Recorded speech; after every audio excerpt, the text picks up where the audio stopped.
साहिब सद पाणी वेल पवारियूं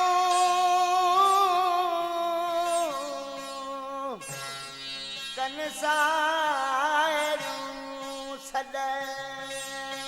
हिते मुंहिंजा हद रूह पाणे राज में